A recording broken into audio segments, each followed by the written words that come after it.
అటు ఇటు తిరగవద్దు, అరవద్దు. ప్రార్థన. ఓకే. మహోన్నతుడా, గొప్ప దేవుడా, శక్తిమంతుడా, సకల ఆశీర్వాదాలకి కారణముగా, సర్వాంతర్యామి, సర్వ సృష్టికర్తమైన మా ప్రియమైన పరలోకపు మా కన్న తండ్రి, ఘనమైన శ్రేష్టమైన నామానికి కృతజ్ఞతాస్తుతులు చెల్లిస్తూ ఉన్నాం. నీ కుమారుని యొక్క పునరుత్థాన దినమును మేము పురస్కరించుకొని మధ్యాహ్న కాలపు వేళ ఈ రెండవ ఆరాధనలో మేము ఈ రీతిగా కూడుకొని మరి పాటల ద్వారా నేను స్తుతించడానికి, అదేవిధంగా నీ కుమార్తె మరి క్రీస్తు సాక్ష్యాన్ని గల్లంతు చేస్తున్న నేటి క్రైస్తవ సాక్ష్యాలైన అద్భుతమైనటువంటి సందేశాన్ని మరి వివరించడం జరిగింది తండ్రి. అదేవిధంగా నీ కుమారుని ద్వారా పునరుత్థాన రుజువులు, సాక్ష్యాలు, మరి మంచి మాటలు మీరు మాకు వినిపించారు. మరి సమాజము నమ్మాల్సిన మాటలు, సత్యమైన మాటలు మీరు మీ గ్రంథంలో రాయించి ఈ రీతిగా మాకు మీరు వివరిస్తున్న విధానాన్ని బట్టి కృతజ్ఞతాస్తుతులు చెల్లిస్తూ ఉన్నాము. మరి మా ముందున్న సమయంలో మరి కొన్ని సంగతులను మేము ఆలోచిస్తుండగా వినగల చెవి, గ్రహించుకునే హృదయమును నీ బిడ్డలకి అనుగ్రహించండి. చెబుతున్నటువంటి నాకును సంయోజితమైన జ్ఞానమును ప్రసాదించమని, ఈ ఆరాధన ద్వారా నీకు మహిమ జరుగుటకు కృప చూపించమని యేసుక్రీస్తు వారి శ్రేష్టమైన నామములో ఈ ప్రార్థన అడిగి వేడుకుంటున్నాను పరమ తండ్రి, ఆమేన్. మీ అందరికీ మన ప్రభువైన యేసుక్రీస్తు వారి నామంలో వందనములు, అదేవిధంగా మరి పునరుత్థాన శుభాకాంక్షలు మీకు తెలియపరుస్తూ ఉన్నాను. మార్నింగ్ మనము నేటికి హిస్టరీ చెప్పని మృత్యు వెనక మిస్టరీ అని మానవ జన్మ గురించి, మరి ఎక్కడున్నా మనము, ఎప్పటి వారము, మరి యేసుక్రీస్తు వారు పుట్టకముందు ఎక్కడున్నారు, పుట్టకముందు మరి యేసుక్రీస్తు వారి యొక్క పనితీరుని మనం ఉదయం చూశాము. మరి యేసుక్రీస్తు వారి యొక్క మరణము అనేది రహస్యము, ఆ మరణం వెనకాతలు ఉన్నటువంటి రహస్యం ఏంటో కూడా మనం చూసాం. యేసుక్రీస్తు వారు మరణించడానికి కారణం ఏంటంటే యావత్తు ప్రపంచ మానవాళికి రక్షణ రావడానికి యేసుక్రీస్తు వారు మరణించాడు. ఆయన మరణం వెనక రహస్యం ఏంటి? మానవుల రక్షణ ఉంది అని మనము మరి కొద్ది గంటల క్రితం మరి విన్నాము. మరి మిగిలినటువంటి సందేశాన్ని కూడా ఈరోజు మనం నేర్చుకుందాం. ప్రియమైన దేవుని పిల్లల, దేవుడు తన గ్రంథంలో ఎన్నో సాక్ష్యాలని, రుజువులని, ఎన్నో విషయాలని పొందుపరిచాడు. ఏదైతే మరి మూలకు తలరాయనటువంటి యేసుక్రీస్తుని తృణీకరించిన ఆ రాయే, ఆ యేసుక్రీస్తే మూలకు తలరాయి అయ్యాడని చెప్పేసి మరి బైబిల్లో రాయించాడు. అలాంటి యేసుక్రీస్తు వారు ఎప్పుడు మూలకు తలరాయి అయ్యాడంటే, ఎప్పుడైతే ఈ లోకాన్ని విడిచిపెట్టి, అనగా గుడ్ ఫ్రైడే అనుకున్నాం మనం. అంటే యేసుక్రీస్తు వారి మరణ దినము జరిగిన తర్వాత, లేదా యేసుక్రీస్తు వారి యొక్క మరణము ద్వారా ఈరోజు యేసుక్రీస్తు వారు సమాజానికి ఒక మూలరాయిగా కనబడుతూ ఉంది. అలాంటి మూలరాయి ఈరోజు యావత్ ప్రపంచానికే రక్షణను తీసుకొచ్చింది కదా. ఈరోజు చనిపోయిన తర్వాత మానవ జీవితం ఏంటి, లేకపోతే మానవ పరిస్థితి ఏమిటి అనేది మరి అదొక రహస్యంగా ఉన్నది. ఆ రహస్యాన్ని ఛేదించింది మరి ఈరోజు క్రైస్తవులుగా, సేవకులుగా, దేవుని పిల్లలుగా, బైబిల్ని ధ్యానించిన వారుగా ఈరోజు మరి ఉండాలి. బైబిల్లో మర్మాలంటూ కూడా ఏమీ లేవు, కానీ రాయించిన మర్మాలని బయలుపరిచింది కూడా దేవుడే. ఎప్పుడు అది బయలుపరచగలుగుతామంటే బైబిల్ను బాగా చదివిన తర్వాత. ఎందుకు ఈ మాట నేను పదే పదే బైబిల్ని బాగా చదివిన తర్వాత అంటున్నాను? ఎందుకు క్రీస్తు మరణదినం కానీ, మానవుల మరణదినం కానీ ఎందుకు రహస్యము అంటున్నానంటే, మీరు బాగా వినవలసిన, నేర్చుకోవలసినటువంటి విషయం ఏంటంటే, గుడ్ ఫ్రైడే అంటున్నాం మనం. గుడ్ ఫ్రైడే అనేది దేవుడు ఏర్పాటు చేసినటువంటి దినం. ఈ దేవుడు ఏర్పాటు చేసినటువంటి దినం గుడ్ ఫ్రైడే ఏదైతే ఉందో, ఈ గుడ్ అనేది అందులోనే కనబడుతుంది ఒక మంచి శుక్రవారము అని. అంటే క్రీస్తు మరణంలో ఒక మంచి కనబడుతుంది. క్రీస్తు మరణము ఒక మంచి శుక్రవారంగా పిలువబడుతుంది. మరణం ఎప్పుడు కూడా మంచిది అని ప్రజలు అనుకోరు. దేవుడు మంచిది అంటున్నాడు, ఆ మరణము మంచిది అంటున్నాడు. ఎందుకు అన్నప్పుడు ఆయన మరణము మానవాళికి రక్షణ వచ్చింది కాబట్టి. మరి మానవాళికి రక్షణ వచ్చే మరణము మంచిది, అది దేవుడు ఏర్పాటు చేసిన దినము అని దేవుడు అంటున్నాడు. అంటే యేసుక్రీస్తు వారు ఖచ్చితంగా చచ్చిపోవాలి. అందులో నో డౌట్ అనమాట. యేసుక్రీస్తు వారు కనుక చనిపోకపోతే, ఆయన మరణించకపోతే మనకు రక్షణ అనేది లేదు. కాబట్టి ఖచ్చితంగా యేసుక్రీస్తు వారు మరణించాలి. ఆ దినం చాలా మంచిది. మరి అలాంటి దినాన్ని, ఆ దినం రోజు ఏం చేయమని చెప్పాడని మన కీర్తన గ్రంథం 118లో మనం చదువుకున్నాము. ఉత్సహించండి, సంతోషించండి అన్నాడు. ఎప్పుడు ఉత్సహించాలి, ఎప్పుడు సంతోషించాలంటే యేసుక్రీస్తు మరణ దినము రోజు జరగాలి.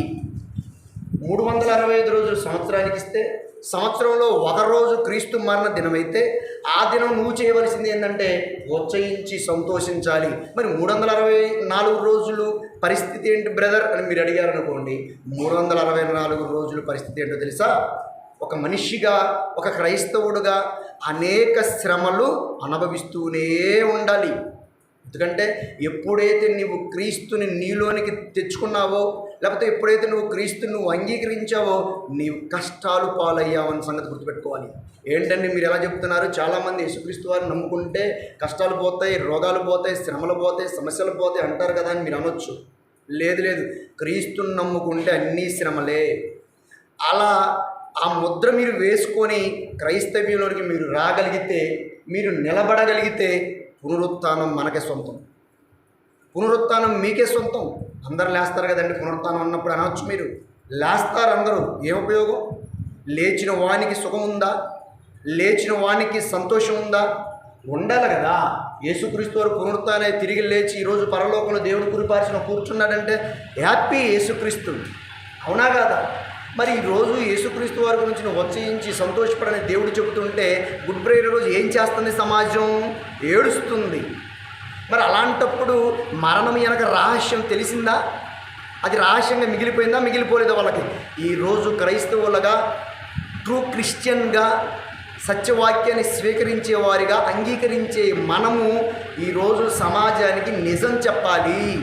ఒరే బాబు, యేసుక్రీస్తు వారు చచ్చిపోవాలి, చచ్చిపోతేనే మనకు రక్షణ వస్తుంది, రక్షణ దినాన్ని దేవుడు మనకిస్తే ఆ రోజు మనం సంతోషించాల్సింది పోయి ఎందుకురా మనం ఏడవాలి అని చెప్పి ఈరోజు క్రైస్తవులుగా మనం చెప్పాలి. అందుకనే క్రీస్తు మరణ దినం వెనకాతల రహస్యం ఏంటంటే మానవాళికి రక్షణ. ఆయనే యేసుక్రీస్తు. ఆ యేసుక్రీస్తు గురించి ఒకప్పుడు ప్రవచన గ్రంథమైన కీర్తనలో రాసినప్పుడు దానినే మళ్ళా ఎత్తి యేసుక్రీస్తు వారు బైబిల్లో మనం చదివాం పొద్దున లోకస్వార్తలే కదా, అక్కడ మాట్లాడాడు కదా. అదే మాటని పేతురు గారు మాట్లాడుతున్నాడు. చూడండి, ఇక్కడ పేతురు గారు మాట్లాడుతున్నటువంటి మాట మనం చూడగలిగితే అపోస్తుల కార్యములు 4వ అధ్యాయము 9వ వచనం నుంచి చూద్దాం. చాలా జాగ్రత్తగా వినాలి. ఆ దుర్బరునికి చేయబడిన ఉపకారమును గూర్చి వాడు దేని వలన స్వస్థత పొందెనని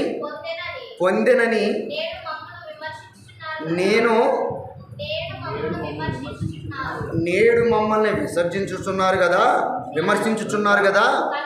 కనుక మీరందరూ, ఇశ్రాయేలీల ప్రజలందరూ తెలుసుకొనవలసింది ఏంటంటే, అమ్మ చాలా జాగ్రత్తగా వినండి, మీరు సిలువ వేసినట్టు మృతులలో నుండి దేవుడు లేపినట్టు నజరేయుడైన యేసుక్రీస్తు నామమునే వీడు స్వస్థత పొంది మీ యొద్దట నిలిచి ఉన్నాడు. ఎవని వలన రక్షణ ప్రాప్తిస్తుందో ఆయన నామములే ఆ దుర్బరుడు ఎవడైతే ఉన్నాడో వాడి రక్షణ, అతని స్వస్థత ప్రాప్తించిందని చెప్పేసి కిందికి వచ్చేసరికి ఒక మంచి మాట మాట్లాడుతున్నారు. చూడండి, ఇది శాస్త్రులు పరిచయులు ఏమండి వాక్యమును బోధించి మనుషులని కట్టాలన్న ఉద్దేశంతో శాస్త్రులు పరిచయులు ఉద్దేశించి మాట్లాడుతున్నారు. చూడండి, అక్కడ ఇల్లు కట్టువారైనా మీరు ఇల్లు కట్టువారు కదా, మీరు తృణీకరించిన ఆ రాయి ఆయనే. ఆ రాయి మూలకు తలరాయి ఆయను. మరి ఎవని వలనను రక్షణ కలగదు.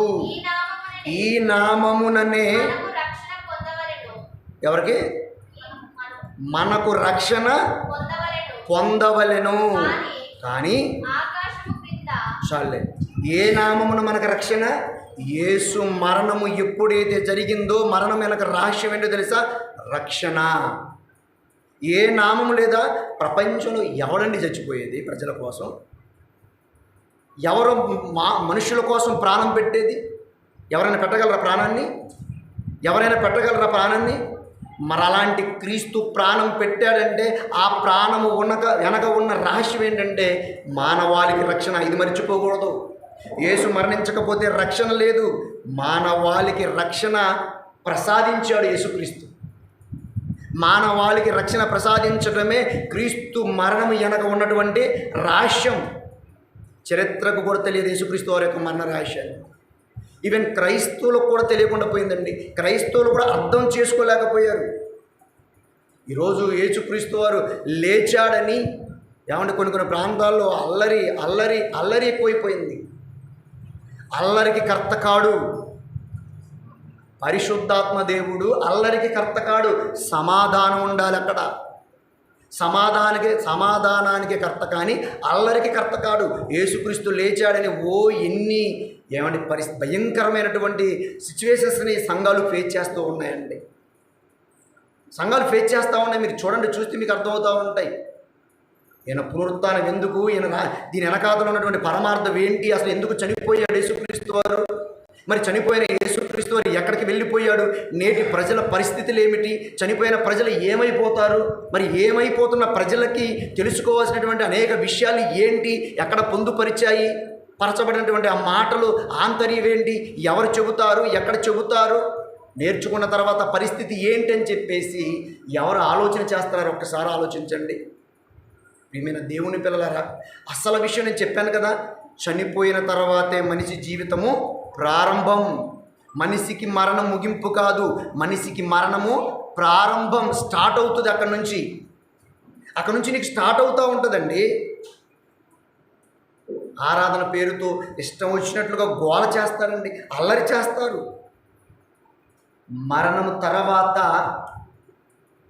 మరణం తర్వాత శరీరం వెళ్ళేది గోతిలోకి. మరణము తర్వాత శరీరం వెళ్ళేది గోతిలోకి. మరణము తర్వాత శరీరాన్ని విడిచిపెట్టిన ఆత్మ వెళ్ళిపోయేది ఎక్కడికి? దాని సంగతి ఏంటి? ఆత్మ గురించి ఎవరైనా ఒక్కసారి ఆలోచిస్తున్నారా? చాలామంది ఎవరన్నా ఆత్మహత్య చేసుకోగానే, చెప్పిన పొద్దున ఆత్మహత్య అంటే ఆత్మహత్య, శరీరహత్య చేసుకోగానే ఆత్మహత్య చేసేసుకున్నాడు. ఆత్మని చంపే కెపాసిటీ ఎవరి గురించి చెప్పండి? ఆత్మను పుట్టించిన వాడికే ఉండాలి ఆత్మను చంపటానికి. ఆత్మను ఎవరండి చంపేది? ఆత్మకు చావు ఎక్కడుంది? మరి ఆత్మ పరిస్థితి ఏంటి? నీ శరీరం మట్టిలో పెట్టేసాము, కుళ్ళిపోయింది. తీరా ఒక నెల రోజులు, ఒక సంవత్సరం తర్వాత చూస్తే ఏమిలో ఎముకలు ఉన్నాయి, అవి కూడా పిప్పి అయిపోయి అక్కడ ఏమీ లేదు. మరి విడిచిపెట్టిన ఆత్మ ఎటు వెళ్ళిపోయింది? ఎక్కడికి వెళ్ళిపోయింది? ఎవరు ఆలోచిస్తున్నారు ఆత్మ గురించి? ఆలోచిస్తున్నారమ్మా మీరు ఎవరైనా? నాలో ఉన్న ఆత్మ పరిస్థితి ఏంటి? నా ఆత్మ నాకేం చెబుతుంది? నా ఆత్మ నాతో ఏం మాట్లాడుతుంది? నా ఆత్మ నన్ను ఏం చేయమంటుంది? మరి నేను ఏం చేస్తున్నాను? ఆత్మకి శరీరానికి భిన్నమైనది ఏమైనా ఉందా? విరోధమైనది ఏమైనా ఉందా? ఈ శరీరం ఆత్మ మాట అంటుందా? ఆత్మ శరీరం మాట అంటుందా? ఏ మాట అంటే బాగుపడతాం, రక్షణ వస్తుంది, రక్షణ మార్గంలో వస్తాం. చాలామంది మేము బాప్తీసం తీసుకోమనే రక్షణ పొందామా గారు? నేను పొందావు నువ్వు? అబ్బో, బాప్తీసం తీసుకునే రక్షణ వచ్చేసింది నీకు? పొందేసావా నువ్వు? ఇంకేం చెయ్యొద్దా? అమ్మ, దేవుని కొరకు బ్రతకొద్దా? దేవుని పని చెయ్యొద్దా? దేవుని కార్యక్రమాలు చెయ్యొద్దా? దేవుని కొరకు నువ్వు ఆలోచించొద్దా? దేవుని కొరకు అనేకులు నువ్వు నడిపించొద్దా? నువ్వు బ్రతికున్నంత వరకు మరి నువ్వు రక్షణలోనే నువ్వు ఉన్నావా? రక్షణ ఎప్పుడు? అంతం వరకు సహించిన వాడే రక్షణ పొందుతాడు. నువ్వు బాప్తీసం తీసుకోమనే మేమంతా రక్షణ పొందుకున్నాం. మొన్న మా అమ్మాయి ఒక అమ్మాయితో మాట్లాడతాం, డాడీ మేమంతా కూడా రక్షణ పొందుకున్నాం బాబాయ్ అంటారు. రక్షణ పొందుకున్నాం, రక్షణ వచ్చేసినట్టుగా చెప్పేస్తున్నారు. రక్షణలోకి నువ్వు వచ్చావు, బాప్తీసం తీసుకుని సంఘంలో చేర్చబడ్డావు, సభ్యత్వం వచ్చింది నీకంతే. నేను గేట్ పాస్ తీసుకున్నాను, ఎక్కడికి? ఒక ఫ్యాక్టరీకి వెళ్ళిపోవడానికి గేట్ పాస్ తీసుకున్నాను. గేట్ పాస్ తీసేసుకోగానే నాకు ఇక జాబ్ చేసేసి జాబ్లో నుంచి శాలరీ వచ్చేసి అన్నీ సరిపోతాయా? గేట్ పాస్ తీసుకున్న నేను ఏం చేయాలి తెలుసా? ఫ్యాక్టరీ లోపలికి ఎంటర్ రావాలి. లోపలికి ఎంటర్ అయినా నేను ఏం చేయాలో తెలుసా? యజమాని అప్పగించిన పని నేను చేయాలి. ఎంతవరకు చేయాలో తెలుసా? సాయంత్రం వరకు చేయాలి. వచ్చిన తర్వాత 300 రూపాయలు చేతులు పెడతాడు. అంతవరకు చేయకపోతే నీకు 300 వస్తాయా? అంతవరకు చెబితే నిన్ను పనిలో పెట్టుకుంటాడా? అంతవరకు చెబితే నువ్వు అందులో ఎంటర్ అవుతావా? అందులో ఎంటర్ అవ్వాలని నీలో ఏముండాలి? గేట్ పాస్ ఉండాలి. సంఘంలోకి నువ్వు ఎంటర్ అయ్యావు. ఒత్తోళ్ళు వచ్చి కూర్చున్నంత మాత్రం సంఘంలో కూర్చున్నట్టు కాదు. తెలుసా మీకు? బాప్తీసం తీసుకొనని వ్యక్తి ఎవరైతే బయట నుంచి వచ్చి ఇలా కూర్చున్నారో సంఘ సభ్యుడు కాడు, సంఘ సభ్యురాలు కారు. సంఘ సభ్యుడు సంఘ సభ్యురాలు ఎప్పుడవుతారు? బాప్తీసం తీసుకున్న వెంటనే సంఘ సభ్యురాలు సంఘంలో చేర్చబడతారు, ఇంట్లో చేర్చబడతాడు, గృహంలో చేర్చబడతారు, మందిరంలో చేర్చబడతారు, ఆలయంలో చేర్చబడతాడు. తెలుసుకోవాలి చరిత్రలో, లేకపోతే ఈ జ్ఞానాన్ని తెలుసుకోవాలి. క్రైస్తవుడు అంటేనే జ్ఞానం. చూర్రి పెట్టు, కొంచెం కొంచెం అందరు పెట్టు.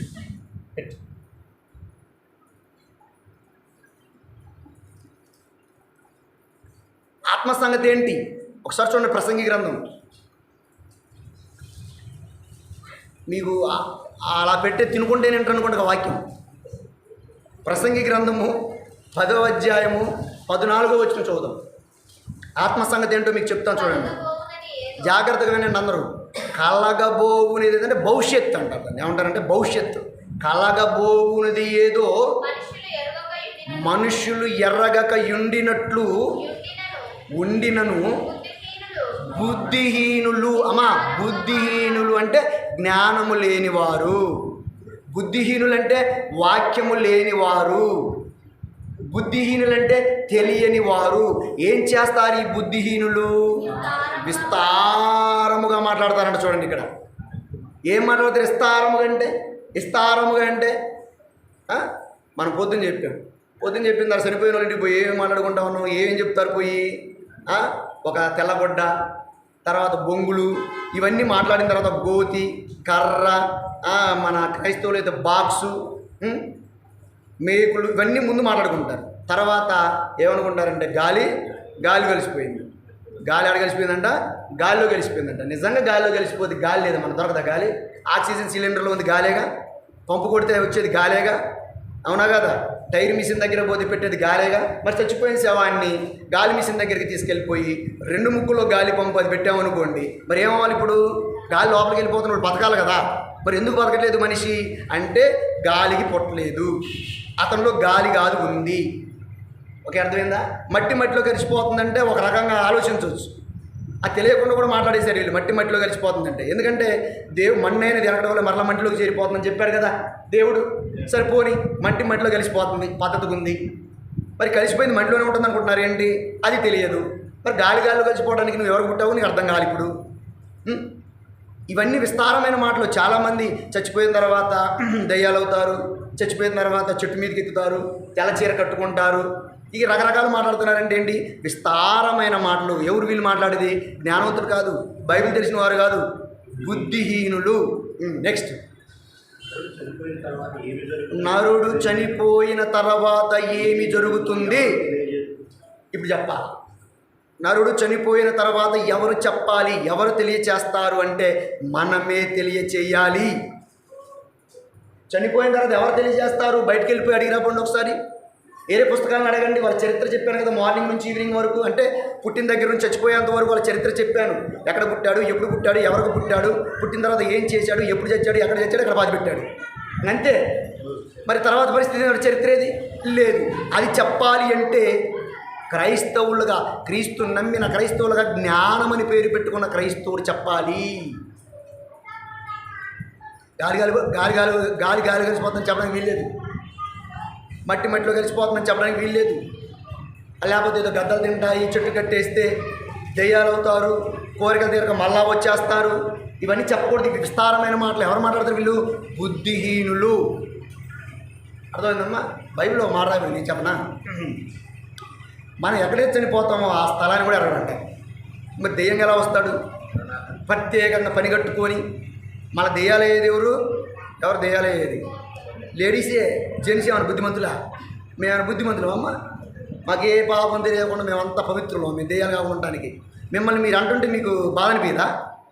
యారా ఆడోళ్ళే దెయ్యం అవుతారని మీరు అడగవద్దు, మీరు అడగరగా. మా ఊరిలో ఒక ఆమె చనిపోయిందండి, వయసు ఇంచుమించుగా ఆ అమ్మాయికి నాకంటే నా వయసు ఉంటుంది, 1 year చిన్న అనుకుంటా.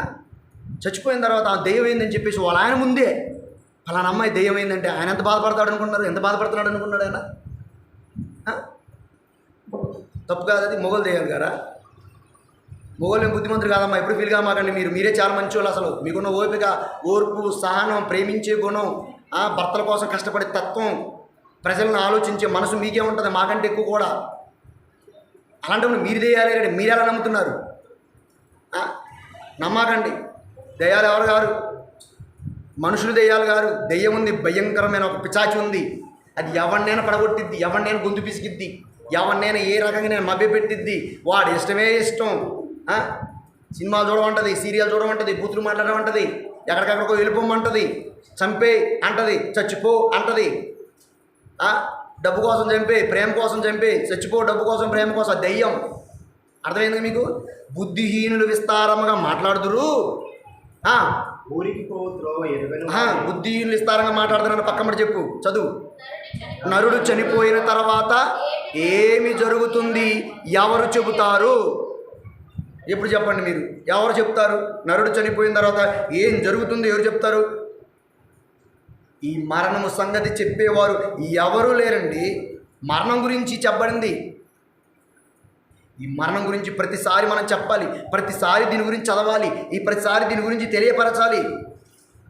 అందుకని అంటాడు బైబిల్లో, నిద్రించిన వారి గురించి మీకు తెలియకుండా నాకు ఇష్టం లేదు. పౌలు గారు చెప్పాలనుకున్నాడు చరిత్రని. మరణించిన తర్వాత ఏం జరుగుతుందో చెప్పాలనుకున్నాడు. నిద్రించిన వారు అంటే చనిపోయిన వారు, మరణించిన వారు, చనిపోయినటువంటి వారు, మరణించినటువంటి వారు, వారు ఏం జరుగుతుంది, వారి పరిస్థితి ఏంటో నేను చెప్పాలని పౌలు గారు ఆతృత పడుతున్నాడు, ఆశపడుతున్నాడు. చెప్పకుండా ఉండుట నాకు ఇష్టం లేదు. ఇప్పుడు తెలిసిన సంగతి చెప్పలేదు అనుకోండి, ఎంత ఫీల్ అవుతాం? నాకు ఏదైనా తెలిసిందనుకోండి, మంచి విషయం ఖచ్చితంగా చెప్పాలి, షేర్ చేసుకోవాలి, ఆ మంచి 10 మందికి తెలియపరచాలి. ఈరోజు నాకు వాక్యం తెలిసింది, ఆ వాక్యం ఖచ్చితంగా నేను చెప్పాలి. ఆ సీక్రెట్ నేనే ఉంచుకుంటానంటే అటు కుదిరిద్ది. తెలిసిన వాక్యాన్ని 10 మందికి పంచితే ఆ 10 మంది జీవితాలు బాగుపడితే, ఆ 10 మంది 10 మందికి చెబితే వారి జీవితం బాగుపడుతుంది. మరణం తర్వాత వారు నిజాన్ని తెలుసుకుంటారు. దేవుని కొరకు ఉన్నతంగా బ్రతకడానికి ఆస్కారం ఉంటుంది. అందుకే చెప్తున్నాడు చూడండి, పౌలు గారు ఏం చెప్తున్నాడు? కొరింథీ పత్రిక, క్షమించండి, లోకసువార్త చదువుదాం ఫస్ట్. మృత్యు తర్వాత ఏం జరుగుతుందో చెప్తున్నాడు చూడండి. ఎందుకంటే చెప్తాను, కొరింథీ పత్రికలో కూడా చెప్తాను నేను. లోకసువార్త 23వ అధ్యాయం 42. అంటే చనిపోయిన తర్వాత ఏం జరుగుతుందో తెలియాలి కదా, మనకు ప్రసంగ గ్రంథంలో చెప్పినట్లుగా. ఓకేనమ్మా? చూడండి, ఎవరికైనా కాలు నొప్పులు లాంటివి లేస్తే నిలబడండి, కుర్చీలోనే కూర్చోండి, ఏం ప్రాబ్లం లేదు. ఓకే. లోకసువార్త 23వ అధ్యాయము 42వ వచనం. ఆయనను చూచి యేసు, నీవు నీ రాజ్యంలోనికి వచ్చినప్పుడు నన్ను జ్ఞాపకం చేసుకునుమని అనెను. అందుకు యేసుక్రీస్తు ఆయనతో, అంటే ఆ బందిపోటు దొంగతో, నేడు నీవు నాతో కూడా పరదేశంలో ఉందువు. చచ్చిపోయిన తర్వాత మనిషి ఎక్కడికి పోతాడు? పరదేశికి పోతాడు. చచ్చిపోయిన తర్వాత మనిషి ఎక్కడికి పోతాడు? ఇప్పుడు పరదేశికి ఎవరు పోతారు? పరదేశి ఎవరు పోతారు? దేవుణ్ణి నమ్మిన వారు పోతారు. ఇక్కడ ఈ దొంగ, ఈ బందిపోడు దొంగ ఎవరు నమ్మాడు? దేవుణ్ణి నమ్మాడు, మనస్ఫూర్తిగా విశ్వసించాడు. యేసు, నీవు నీ రాజ్యమునికి వచ్చినప్పుడు నువ్వేం చేయనన్ను ఒక్కసారి జ్ఞాపకం చేసుకొని, నువ్వు నీతిమంతుడు, యథార్థవంతుడు. నువ్వు ఎప్పుడైతే తండ్రి వీరేమి చేయుచున్నారు, వీరు వెరువురు కనుక వీరిని క్షమించమన్న మాట ఎప్పుడైతే నేను విన్నానో, నువ్వు ఎంత గొప్ప దేవుడు అయ్యా, నన్ను ఒక్కసారి జ్ఞాపకం చేసుకోవా, ఆ భయంకరమైన నరకం నుంచి నన్ను తప్పించవని ఆ బందిపోడు దొంగ అడిగినప్పుడు, నేడు నీవు నాతో కూడా ఎక్కడ ఉంటావు? ఇప్పుడు పరదేశిలో. అంటే చచ్చిపోయిన మనిషి ఎక్కడికి వెళ్ళిపోవాలి? నీతిగా బ్రతికితే పరదేశికి వెళ్ళిపోవాలి. ఈ పరదేశం ఎక్కడుంది? పాతాళములో ఉంది. పాతాళములో ఎన్ని స్థలాలు ఉన్నాయి? 3 స్థలాలు ఉన్నాయి. 1 నెమ్మది పొందే స్థలము, 2 వేతనకరమైన స్థలం, ఇప్పుడు భయంకరమైనది ఒకటి ఉంది, అగాధము. అది ఎవరికని చదివా మనము? అది ఎవరికి? అపవాదికిని వాడి దూతలకును, అపవాదికిని వాడి దూతలకు సిద్ధపరిచిన నిత్యాగ్నిలోనికి వెళ్ళండి. ఎడమవైపు ఉన్న వారిని చూసి అదే మాట అన్నాడు కదా, శపింపబడిన వారులారా అంటున్నాడు అక్కడ. వాళ్ళకి సిద్ధపరిచింది. చివరికి వాడిని నమ్మినందుకు మన పరిస్థితి ఏంది? అగాధం. అది యేసుక్రీస్తు వారు 2వ రాకడలో వచ్చిన తర్వాత జరుగుతున్నటువంటి భయంకరమైన నరకం. అది వేదనకరమైన స్థలమే భయంకరంగా ఉంది. ఇక అగాధంలోకి వెళ్ళిపోతే ఇక తట్టుకోగలుగుతామా? అంటే ఏమర్థమవుతుందంటే, చచ్చిపోయినటువంటి వారి పరిస్థితి ఏంటంటే, ఒక్క క్షణంలోనే ఎక్కడికి వెళ్ళిపోతానని బైబిల్లో? పాతాళానికి. ఒకే ఒక్క క్షణం, కన్ను మూసి కన్ను తెరిసే లోపల చనిపోయినటువంటి వాడి ఆత్మ ఎక్కడికి వెళ్ళిపోతుందంటే పాతాళానికి వెళ్ళిపోతుంది. మరి రేపు వస్తావు చచ్చిపోయిన తర్వాత? సమాధి కార్యక్రమానికి వచ్చేస్తావు, రికమెండేషన్ పెడతావు నువ్వు దేవుని దగ్గర. యేసుప్రభువా ఈ ఆత్మను చేర్చుకుంటావు. ఆత్మ ఎప్పుడు చేర్చుకోవాలి? ఎప్పుడు చేర్చుకుంది? బ్రతికుండగానే మన ఆత్మను మనం సమర్పించుకోవాలని చెప్పేసి యేసుక్రీస్తు వారు పలికిన 7 మాటలలో మనం చదువుకున్నాం కదా. స్టెఫెన్ అదే చేశాడు, యేసుక్రీస్తు వారు కూడా అదే చేశాడు. బ్రతికుండగానే మనల్ని కూడా అదే చేయమని, బ్రతికుండగానే మన ఆత్మని తండ్రికి అప్పగించుకోవాలి. చచ్చిపోయిన తర్వాత ఎవరో వచ్చి నీ ఆత్మను తండ్రికి అప్పగించడం కాదు, రికమెండేషన్ పనికిరాదు ఇది.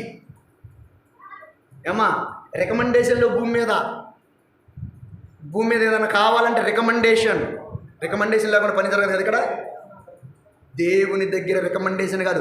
నువ్వు నిరుపేద కుటుంబంలో పుట్టావా, ఓకే, నీకు పరలోకం ఇచ్చేస్తాడు. బ్రతుకు దేవుని కోసం ఆయన చెప్పినట్లుగా. నీకు రికమెండేషన్ ప్రధానమంత్రి అవసరం లేదా? అవసరం లేదు. బిల్ క్లింటన్ లాంటి వాడు, కోటేశ్వరుడు అవసరం లేదా? అవసరం లేదు. నీకు నీవే సాటి.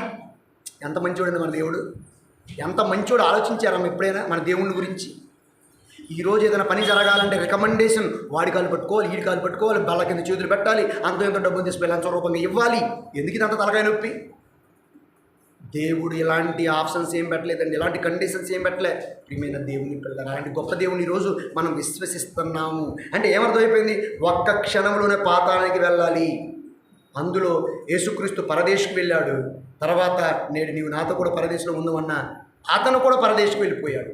అతను మంచి ఛాన్స్ కొట్టాడు అనుకోండి, లక్కీ డ్రా అంటాం కదా, లక్కీ ఛాన్స్ అది. అందరికి లేదు అలాంటి ఛాన్స్.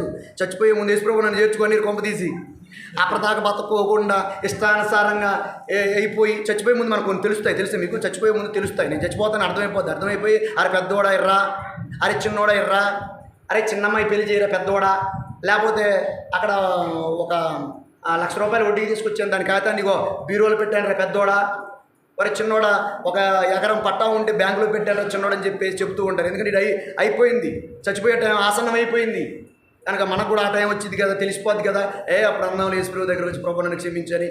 అలా ఉండదమ్మా, కుదరదు.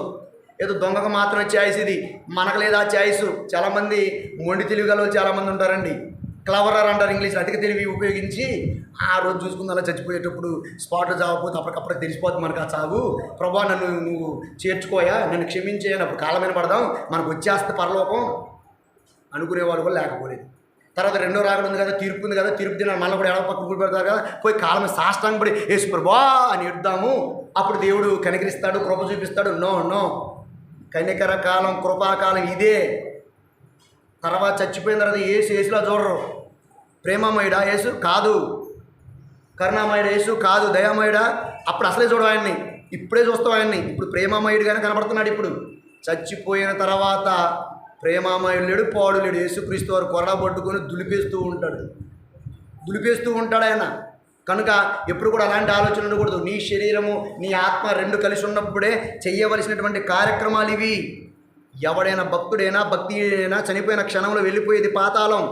భక్తుడేమో పరదేశకు వెళ్ళిపోతాడు, భక్తిహీనుడేమో వేతనకరమైన స్థలానికి వెళ్ళిపోతాడు. అర్థమవుతుందా? కనుక చచ్చిపోయిన వాళ్ళ పరిస్థితి ఏంటి ఇప్పుడు? అమ్మ ఏంటి పరిస్థితి? ఎక్కడికి వెళ్ళిపోతారు? పాతాళానికి. గుర్తుపెట్టుకోండి, పునఃప్రారంభం అవుతుంది. అంతే కదా, జీవితం పునఃప్రారంభం అవుతుంది. లోకాసు వార్త 16వ అధ్యాయము 19వ వచనము. మృత్యు తర్వాత ఏం జరుగుతుందో యేసుక్రీస్తు వారు చెప్తున్నాడు చూడండి. మన కన్ను మూయగానే పరిస్థితి ఎలా ఉంటుందో చెప్తున్నాడు చూడండి. ఎవరు చచ్చిపోయారంటే ఇప్పుడు? ధనవంతుడు ఒకడు ఉన్నాడు. అతడు మస్తు పట్టు వస్త్రాలు లాంటివి ఓదా రంగు వస్త్రములు ధరించుకుంటున్నాడు. సన్న నారప వస్త్రాలు కూడా ధరించుకుంటున్నాడు. ప్రతి దినము బహుగా సుఖపడిపోతున్నాడు ఆయన. ఇప్పుడు ఒక ఆయన ఉన్నాడు, రెండో ఆయన ఉన్నాడు. లాజరు అనేటటువంటి దరిద్రుడు ఉన్నాడు. వాడు కురుపులతో నిండిన వాడై ధనవంతుడి ఇంటి వాకిట పడి ఉండెను. 22వ వచనము. ఆ దరిద్రుడు చనిపోయి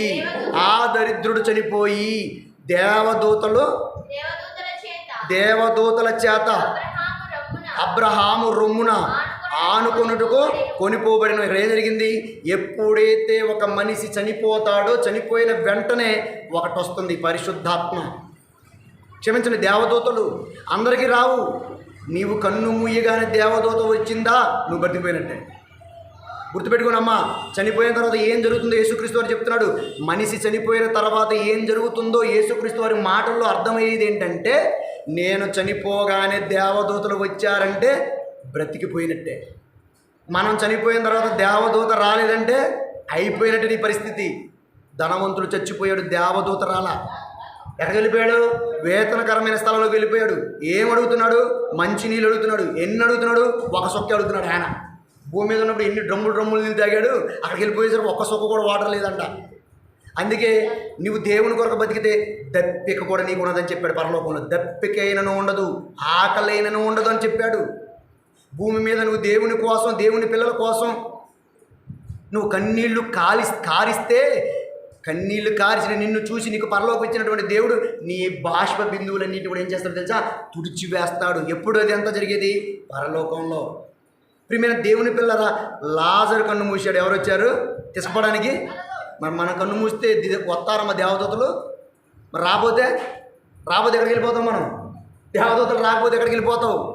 వామ్మో, ఘోరమైన నరకానికి వెళ్ళిపోవాలా, భయంకరమైన వేదనకరమైన స్థలం వెళ్ళిపోవాలి. దాహం దాహం దాహం దాహం అని అరిచే ధనవంతుడి దగ్గరికి వెళ్ళిపోవాలి. ఏంటి మన పరిస్థితి? ఒక్కసారి ఆలోచించారా అమ్మా? చనిపోయిన తర్వాత ఏం జరుగుతుందని చెప్తున్నాడు యేసుక్రీస్తు. దేవదూతలు వస్తాయి మిమ్మల్ని తీసుకుని వెళ్ళిపోవటానికి. అబ్రాహాము రూమున మీరు ఆనుకోవడానికి వెళ్ళిపోతారు. ఎవరి లెక్క? లాజరు లెక్క. మరి రాలే, దేవదూత రాలే. ఏంటి పరిస్థితి? ఎవరైతే భూమి మీద ఉండగానే పునరుత్థాన రహస్యాలు తెలుసుకోకుండా మరణించారో దేవదూతలు రావు. క్రైస్తవులు కూడా తెలియట్లేదండి. అది బాధ అయిపోతుందండి. చెప్పాను కదండి, పొద్దున ఒక ఆమె ప్రార్థన చేస్తుంది. మా కోసం ప్రాణం పెట్టావా యేసు ప్రభువా, మా కోసం రక్తం కార్చావా యేసు ప్రభువా. నేను దగ్గర పోయి ప్రాణం పెట్టొద్దమ్మా, రక్తం కార్చొద్దమ్మా అని అడుగుదాం అనుకున్నా నేను. కానీ అడగలేదు. ఆయన ప్రాణం పెట్టకపోతే, ఆయన రక్తం కార్చకపోతే నీకు రక్షణ ఏది? ఏం నేర్చుకుంటున్నావు నువ్వు? వద్దా నీకు పరలోకం? వద్దా నీకు నెమ్మది పొందే స్థలం? వద్దా నీ బ్రతుకు ఒక పరమార్థం? పరిస్థితులు బాగాలేవండి, తెలియట్లేదు. అందుకనే నేటికి హిస్టరీ వెనకాతలో ఉన్నటువంటి ఆ మృత్యువు యొక్క మిస్టరీ చెప్తున్నాం మేము. చనిపోయిన తర్వాత పరిస్థితి ఇంపార్టెంట్ అండి, చాలా ప్రాముఖ్యం అది. యేసుక్రీస్తు వారు బతికుండగానే ఎన్ని బాగోగులు కోరి మాట చెప్తున్నాడండి. యేసుక్రీస్తు వారు బతికుండగానే ఎన్ని మంచి మంచి విషయాలు చెప్తున్నాడంటే మన పట్ల ఆయనకున్న ప్రేమ అమితమైనది, స్వార్థము లేనిది, ఆశించనిది. మన ప్రేమలు ఎలా ఉంటాయి? అంత స్వార్థం. ఏదో ఒకటి ఆశించడం, ఆశించింది జరగకపోతే ప్రేమ ఉండదు. మనతో సహవాసం ఎవరు బాగా చేస్తారు తెలుసా? మనం నచ్చేంతవరకు మనతో బాగా సహవాసం చేస్తారు కదా. మనం నచ్చలేదనుకోండి, కథం అయిపోయినట్టే. మన దగ్గర నుంచి విడిపోయి మన గురించి అన్నీ చెప్తూ ఉంటారు. తెలుసా మీకు? ఎవరైనా ఫ్రెండ్షిప్లు చేశారా మీరు?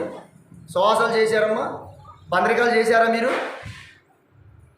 గుర్తుపెట్టుకోండి, యేసయ్యతో స్నేహం చేస్తే చాలా బాగుంటుంది. మనుషులతో స్నేహం చేస్తే బాగున్నప్పుడే బాగుండవు. మంచి తప్పావా నువ్వు చెడును కొనుక్కొని తెచ్చుకున్నట్లే. మరణించిన తర్వాత ఎక్కడికి వెళ్ళిపోవాలి? పాతాళానికి వెళ్ళిపోవాలి. నెమ్మదియా లేకపోతే యాతన? ఓకే, గుర్తుపెట్టుకోండి. నెక్స్ట్ ప్రసంగి గ్రంథం 7:14. చనిపోయిన తర్వాత పరిస్థితి ఎలా ఉంటుందో చెప్తున్నాడు చూడండి. ప్రసంగి గ్రంథం 7వ అధ్యాయం 14వ వచనం.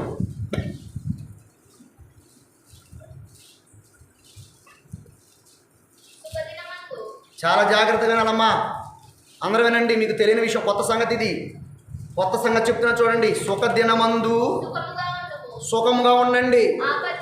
అమ్మా, మీరు సుఖదినం ఉందా? సుఖంగా ఉండండి. ఆపద్దినమందు యోచించుము.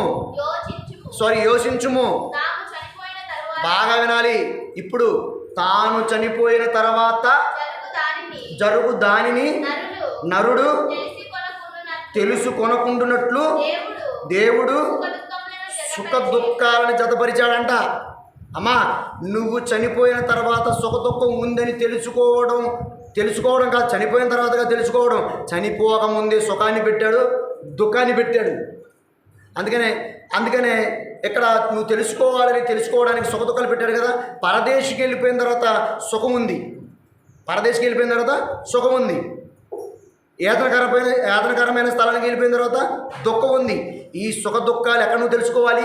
భూమి మీద నువ్వు తెలుసుకోవాలి. అందుకనే ఇక్కడ కొద్ది కొద్దిగా సుఖాలు పెట్టాడు మనకి. కొద్ది ఏం పెట్టాడు? సుఖాలు పెట్టాడు. కొద్దిగా దుఃఖాలు ఉన్నాయి. ఇప్పుడు సుఖ దుఃఖాలు ఉన్నాయి. అందరికి సుఖం పెట్టాడు అనుకోండి, ఏం బాగుంటుంది జీవితం? అమ్మ అందరూ ఎప్పుడు హ్యాపీగా ఉన్నాం అనుకోండి. మనం ఇప్పుడు నేనున్నాను, నాలో అసలు బాధే లేని జీవితం ఉందనుకోండి, బాగుంటుంది అసలు. నాలో ఎప్పుడు బాధే ఉందనుకోండి, బాగుంటుందా? అనుకుంటారు చాలామంది. యావత్ ప్రపంచం గుర్తుపెట్టుకోండి, క్రీస్తు దగ్గరకు వస్తే అన్ని సుఖాలు అనుకున్న వాళ్ళు తప్పది.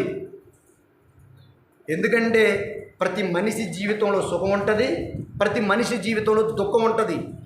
కష్టాలు ఉంటాయి, బాధలు ఉంటాయి, నష్టాలు ఉంటాయి, సంతోషాలు కూడా ఉంటాయి. ప్రతి మనిషికి వస్తూ ఉంటాయి, గుర్తుపెట్టుకోండి. నాకు ఈరోజు జ్వరం వచ్చిందంటే రేపటి రోజున జ్వరం తగ్గిస్తాడు దేవుడు, సంతోషాన్ని ఇస్తాడు. అలా నీకు జ్వరం ఇచ్చాడంటే నీకు సంతోషాన్ని ఇస్తాడు.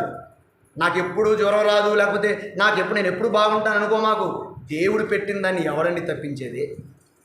సుఖాన్ని పెట్టింది ఆయనే, దుఃఖాన్ని పెట్టింది ఆయనే. నీకు అలవాటైపోవాలని, నీకు అర్థం అవ్వాలని, నువ్వు తెలుసుకోవాలని భూమి మీద శరీరంలో ఆత్మ ఉండగాని రెండు పెట్టాడు, సుఖ దుఃఖాలు. ఎప్పుడైతే భూమి మీద శరీరం ఆత్మ విడిపింపబడుతుందో, ఆత్మ వెళ్ళిపోయిన తర్వాత అది సుఖమా దుఃఖమా అప్పుడు అర్థమవుతుంది. అది భూమి మీద ఉండగానే నువ్వు తెలుసుకునేటట్టుగా భూమి మీద పెట్టాడు. ఎంత బాగా పెట్టాడని, ఎంత బాగా చెప్తున్నాడు చదవండి ఒకసారి. చనిపోయిన తర్వాత సుఖ దుఃఖం ఉందని తెలుసుకోవడం కంటే కూడా ముందుగా పెట్టాడంటే ఆయన ఎంత గ్రేట్ అండి. మరలా సుఖదినమందు సుఖముగా ఉండుము, ఆపద్దినమందు యోచించుము. చనిపోయిన తర్వాత జరుగు దానిని నరుడు తెలిసి కొనుక్కుంటున్నట్లు దేవుడు సుఖ దుఃఖాలను ఏం చేశాడంట? జతపరిచాడు. పరదేశంలో ఏముంది? సుఖం ఉంది. అందుకని భూమి మీద కొద్దిగా సుఖాలు. ఈ ఆత్మకరమైన స్థలంలో ఏముంది? ఆలోచించండి. ఎందుకని ఈ భూమి మీద ఏమండి ఉండగానే చనిపోయిన తర్వాత ఏం జరుగుతుందో తెలుసుకోవాలి. ఈ భూమి మీద ఉండగానే చనిపోయిన వారి గురించి చెప్తున్నాడు చూడండి దేవుడు బైబిల్లో. ఈ భూమి మీద ఉండగానే చనిపోయిన వారి గురించి చెప్తున్నటువంటి మాట మనం చూడగలిగితే, ఈ భూమి మీద ఉండగానే చనిపోయిన వారి గురించి చెప్తున్నాడు. అంటే తెలుసుకోవాలి కదా చరిత్ర. నువ్వు చనిపోయిన తర్వాత మన పరిస్థితి ఏంటో తెలుసుకోవాలి కదా చరిత్ర. ఏం చెప్తున్నాడు? మార్కు సువార్త 12వ అధ్యాయము 26వ వచనం చూద్దాం. మార్కు సువార్త 12:26 చూడండి. చనిపోయిన తర్వాత ఏం జరుగుతుందో చెప్తున్నాడు చూడండి అమ్మా. మార్కు సువార్త 12:26.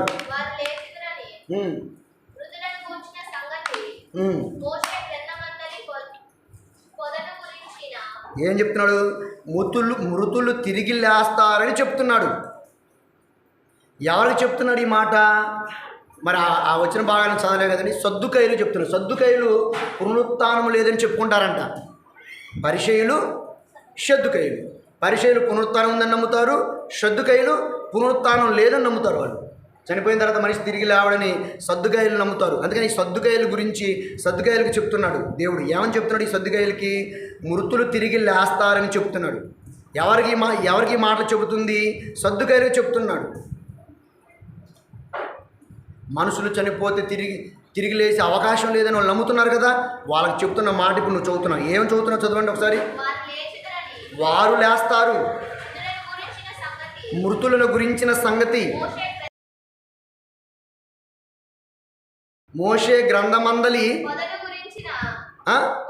పొద గురించిన భాగములో మీరు చదవలేదా?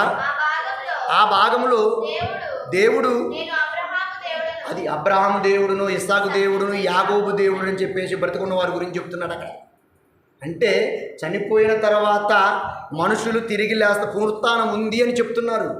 లేచిన తర్వాత వారు ఎలా లేస్తారో చెప్తున్నాడు చూడండి. ఇప్పుడు వాళ్ళు తిరిగి లేస్తారని చెప్తున్నాడు కదా. ఇక్కడ ఎవరు చెప్తున్నాడు తిరిగి లేస్తారని? సద్దుకైలు చెప్తున్నాడు. ఎలా లేస్తారు మరి? ఇప్పుడు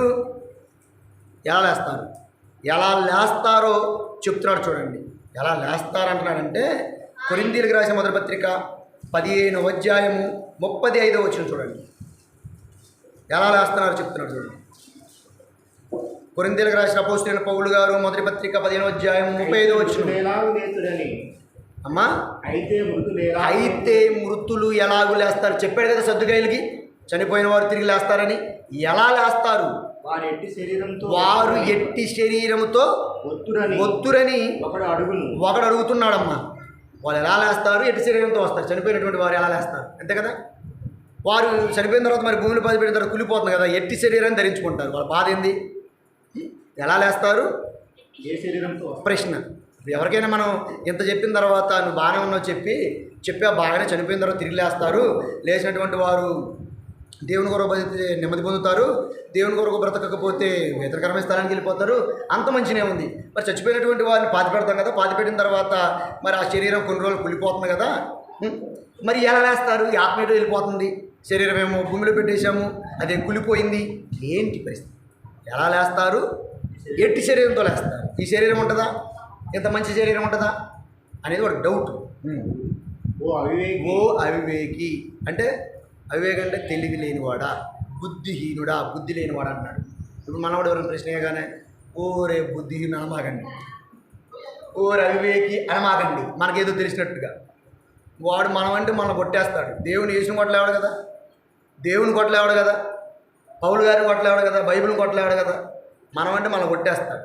అది కాదురా నాన్న, చనిపోయిన తర్వాత పరిస్థితి ఎలా ఉండదు చెప్తాం, కూర్చోమ్మా అని కూర్చోబెట్టి ఎలా చెప్పాలంటే, నువ్వు విత్తుతావు చూసావా, నువ్వు విత్తునది చచ్చితేనే కానీ బ్రతికింపబడదు కదా. ఇది నీకు తెలుసు, ఈ చరిత్ర అంతా నీకు తెలుసు. వ్యవసాయం చేసేలో ఉన్నారు కదా, ఫస్ట్ వ్యవసాయమే కదండి ఉంది. ఇప్పుడేదో రియల్ ఎస్టేట్స్లో వచ్చేసాయి, ఏదో బిజినెస్లు వచ్చేసాయి, ఫ్యాక్టరీస్ వచ్చేసాయి. ఆ వ్యవసాయం ఆ రోజు మొత్తం వ్యవసాయమే. వాళ్ళు విత్తుతారు. నువ్వు విత్తునది చావాలి, నువ్వు విత్తునది చచ్చితేనే కానీ బ్రతికింపబడదు కదా. అంతేనమ్మా. విత్తిన గింజ ఏమవ్వాలి?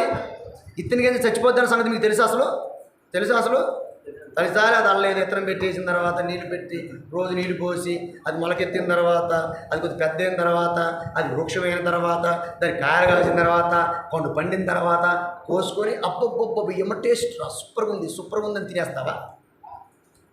దాని వెనకాల చరిత్ర తెలుసుకుంటావా లేదా? నిజంగా తెలుసుకుంటే ఇది అంతెందుకుంటా చెప్పండి.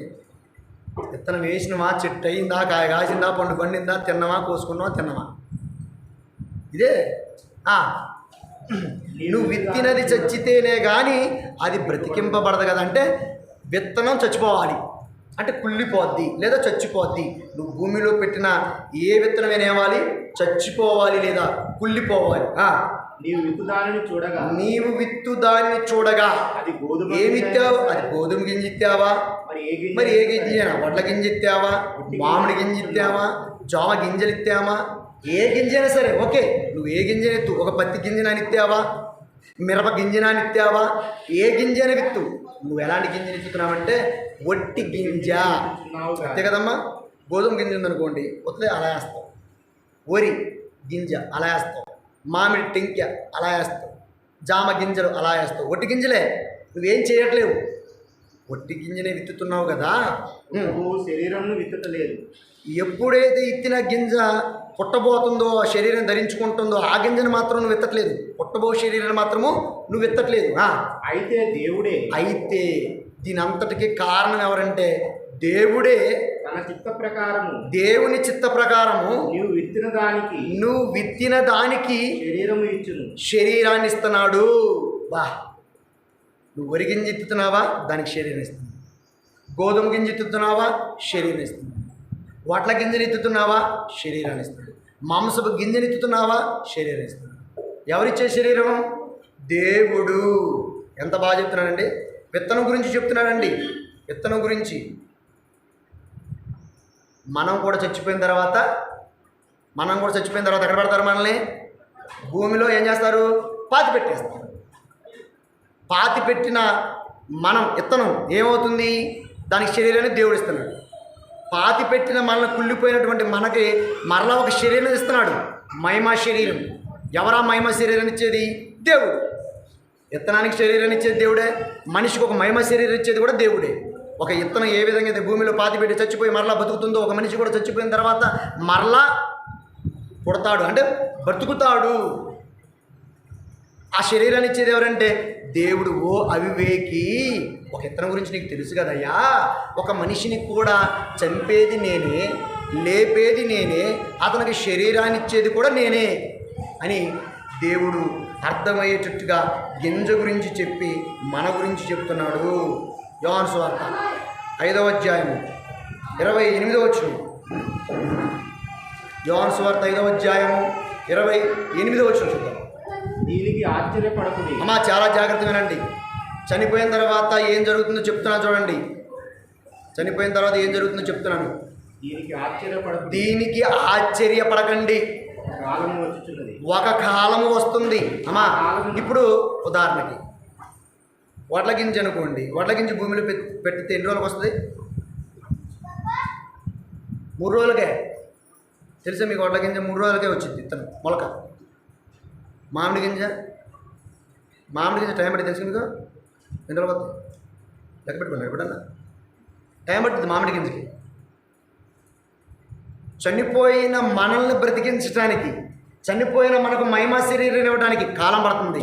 అందుకని ఒక కాలం వచ్చుచున్నది అన్నాడు. చూడండి, వెయిట్ చేయండి. చచ్చిపోయిన వాళ్ళు సమాధిలో వెయిట్ చేస్తూ ఉంటారు కదా. అంటే వాళ్ళు సమాధిలో ఉన్నారు అనుకుంటున్నారా మీరంతా? వెళ్ళిపోయారు, ప్రదేశ్కి వెళ్ళిపోయారు, అయిపోయింది వాళ్ళది. చనిపోయినటువంటి ప్రతి మనిషి కూడా పాతాళానికి వెళ్ళిపోయారు. అది నెమ్మది పొందే స్థలమా, వేతనకర స్థలమా? ఆ 2 అనుభవిస్తూ ఉన్నారు. నీతిమంతులు దేవుని కొరకు బతికిన వాళ్ళు నెమ్మది పొందుతారు. నీతిమంతులు దేవుని కొరకు బతకనవారు, నీతిమంతులు కానివారు దేవుని కొరకు బతకనవారు, అనీతిమంతులు యాతన పడుతూ ఉంటారు. అయిపోయింది. మరి ఇప్పుడు సమాధులు ఏమున్నాయి? వాళ్ళ శరీరాలు ఉన్నాయి. అంటే ఎముకలో లేకపోతే మొత్తం పంచభూతాలే కదండి. ఈ నింగి, నేల, నీరు, నిప్పు, గాలి, అంతేనా? ఇప్పుడు పాతిపెట్టిన వాళ్ళు భూమిలో కలిసిపోతాయి. సముద్రంలో చచ్చిపోయిన వాళ్ళు అన్నింటిలో కలిసిపోతాయి. ఆకాశ విమాన ప్రమాదంలో చచ్చిపోతూ ఉంటారు. ఒక మొక్క కూడా దొరకదు, తొనకల్లో కూడా దొరకదు. వాళ్ళు గాలిలో కలిసిపోతారు. గాలి కలిసిపోతారంటే వాళ్ళనుకున్నట్టు కాదు. ఈ శరీరం పంచభూతంలో ఒక గాలిలో ఉంటుంది. అర్థమవుతుంది? నింగి, నేల, నీరు, నిప్పు, గాలి పంచభూతాలు. మొత్తానికి ఇది పంచభూతాల నుంచి దాటి మన శరీరం ఎక్కడికి పోదు. దేవుడు ఒకరోజు ఆ శరీరాన్ని తీసుకొస్తాడు. ఒక కాలం వచ్చుచున్నది. ఆ కాలమున సమాధులో ఉన్నటువంటి వారందరూ దేవుని యేసు మాట విని, యేసు శబ్దం విని మేలు చేసిన వారు జీవ పునరుత్థానానికి వెళ్ళిపోతారు. కీడు చేసిన వారు తీర్పు పునరుత్థానానికి వెళ్ళిపోతారు. ఏంటండి, ఎముకేముంది కదా అంటారా? చెప్పాను కదా, పంచభూతాల్లో ఒక్కొక్కటి తీసుకొచ్చి అప్పగించాలి యేసుక్రీస్తుకి. పంచభూతాలు భద్రం చేస్తుంది శరీరాన్ని. నువ్వు బ్యాంకులో 1 లక్ష రూపాయలు వేసుకున్నావు అనుకో, బ్యాంక్ ఏం చేస్తుంది? నీ డబ్బుల్ని భద్రం చేస్తుంది. 4 తులాలు బంగారం బ్యాంకులో పెట్టామంటే ఏం చేస్తుంది? బ్యాంకు సేఫ్టీ చేస్తుంది, భద్రం చేస్తుంది. నీ శరీరాన్ని భద్రం చేసేది ఏంటో తెలుసా? ఈ ప్రకృతి, ఈ పంచభూతాలు, ఇవన్నీ కూడా ఒకరోజు యేసుక్రీస్తు వారు వచ్చిన రోజున సమాధుల్లో ఉన్నటువంటి వారు తిరిగి లేస్తారు. ఆయన మాటకి, ఇదిగో గాలిలో ఉందా, ఇదిగో నీటిలో ఉందా, ఇదిగో భూమిలో ఇసుకరేణువుల్లో ఉందా, అన్నిటిని అప్పగించేస్తుంది. శరీరం ఒకటిగా అతుక్కుపోతూ ఉంటుంది. అయస్కాంతానికి అవి మొక్కలు ఎలా అతుక్కుపోతుందో మన శరీరం అతుక్కుని పోయి శరీరం తయారైపోతూ ఉంటుంది. అప్పగించేస్తూ ఉంటుంది అదంతా. ఆలోచించండి, చచ్చిపోయిన తర్వాత ఏం జరుగుతుంది చరిత్ర మీకు చెప్తున్నాను ప్రియమైన దేవుని పిల్లలారా. ఒక కాలం వచ్చుచున్నది, రాబోయే ఆ కాలంలో మానవ జ్ఞానానికి అందనిది అది జరుగుతుంది. తెలుసా? మానవ జ్ఞానానికి అందనిది ఏంటిది? మహిమా శరీరం. ఎవరా మహిమ శరీరాన్ని తేవాలి? ఎవరిస్తారు? ఇంతమటికి ఎవరు కూడా మహిమ శరీరాన్ని తీసుకురాలేదు కదా. యేసుక్రీస్తు వారు మహిమ శరీరాన్ని పొందుకొని మరలా పరలోకానికి ఆరోహణపై వెళ్ళిపోయారు. ఆ మహిమ శరీరాన్ని ఇచ్చేది ఎవరు తెలుసా? దేవుడు. మృత్యువు తర్వాత ఒక కాలం రాబోతుంది. ఆ కాలంలో మహిమ శరీరాన్ని మనం ధరించుకోబోతున్నాం. ప్రియమైన దేవుని పిల్లలారా, దేవుని కొరకు మనం బ్రతికామా? ఖచ్చితంగా దేవుడు మనకు మహిమ శరీరాన్ని ఇవ్వబోతున్నాడు. దేవుని కొరకు నువ్వు బ్రతకలేదా? తీర్పు. మేలు చేసిన వారు జీవ పునరుత్థానం, కీడు చేసిన వారు తీర్పు పునరుత్థానం. ఎడమవైపు వెళ్ళిపోతారు. ఆలోచించండి. మరణము తర్వాత, ఈ మృత్యువు తర్వాత ఒక కాలం రాబోతుంది. ఆ కాలంలో నీకు ఒక మహిమా శరీరాన్ని దేవుడు ఇవ్వబోతున్నాడు. మిస్టరీ చెప్తున్నాను మీకు, రహస్యాన్ని. చచ్చిపోయిన తర్వాత ఏం జరుగుతుందో రహస్యాన్ని పెడుతున్నాను ప్రియమైన దేవుని పిల్లరా. చివరి మాట, తిమోతికి రాసిన 2వ పత్రిక 2వ అధ్యాయం 11వ వచనం. చివరి మాట, తిమోతికి రాసిన 2వ పత్రిక 2వ అధ్యాయం 11వ వచనం.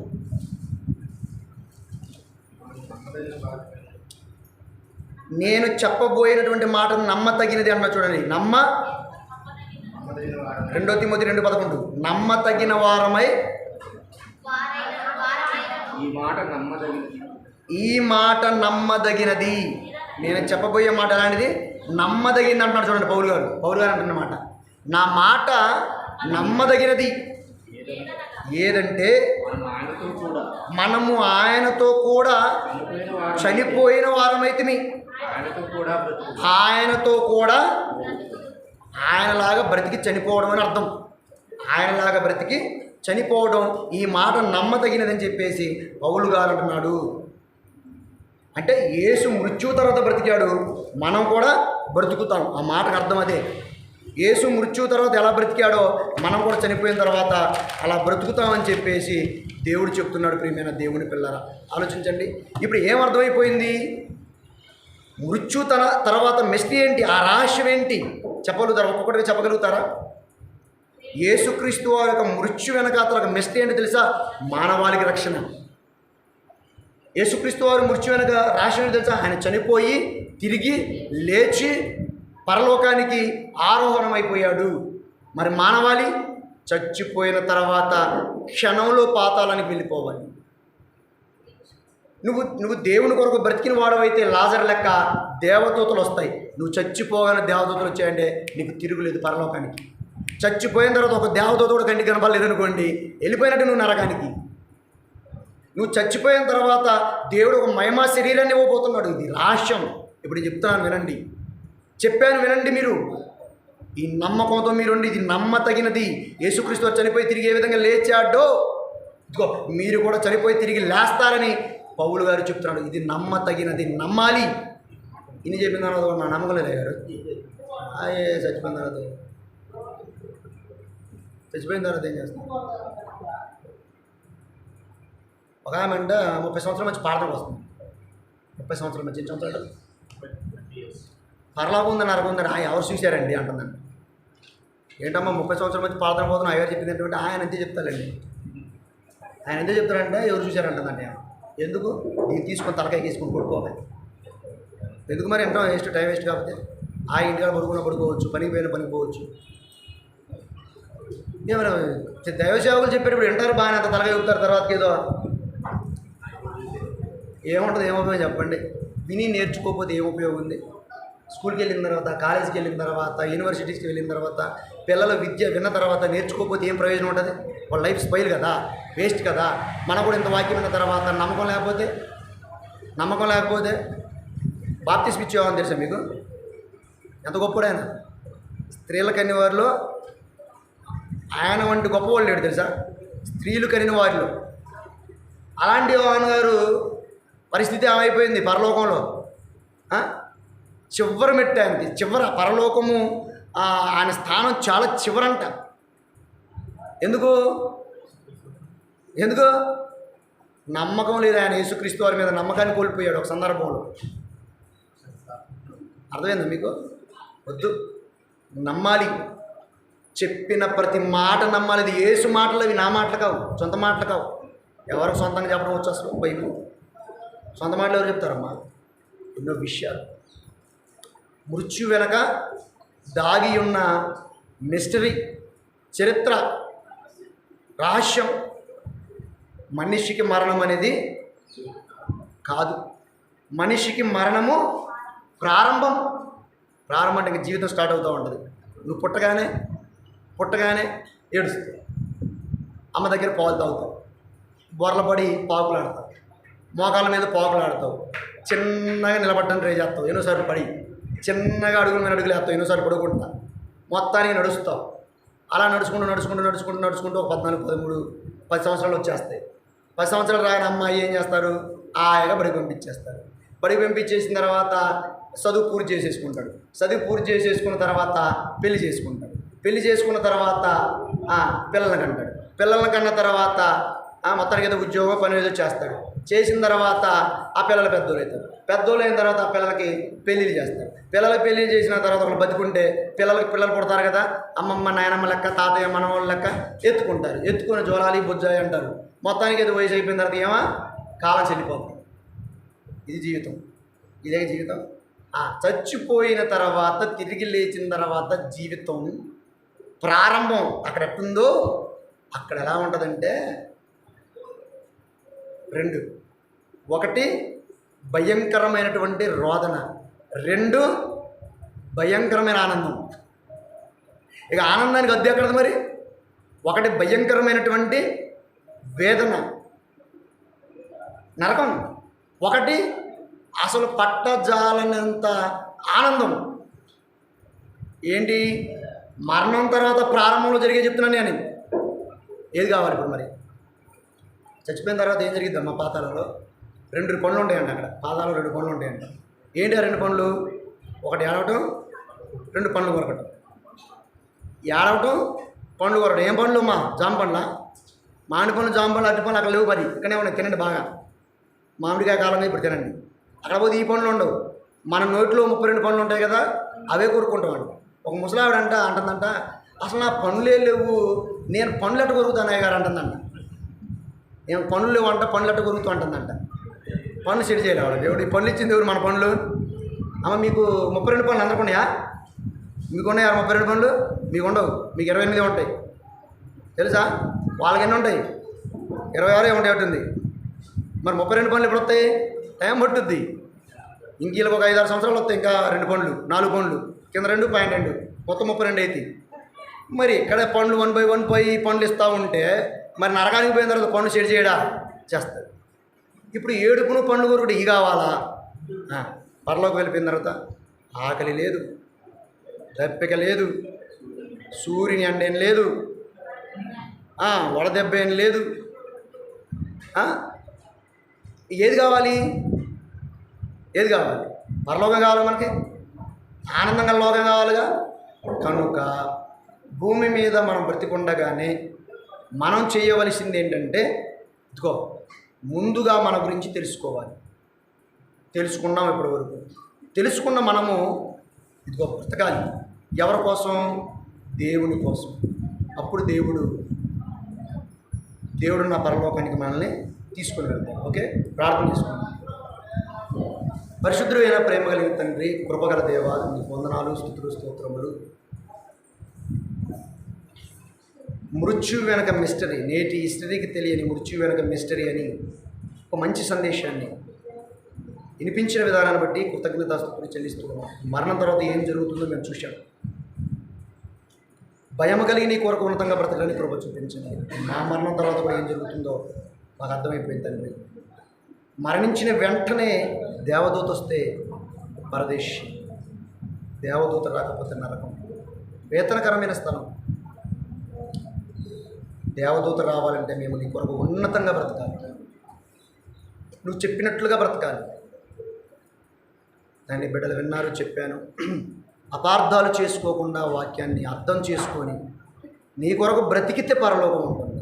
నేను కేవలం నీ బిడ్డలు పరలోకం వెళ్ళుట గురించే చెప్తున్నాను తప్ప ఏ ఉద్దేశం దురుద్దేశం నాలో లేదు తండ్రి.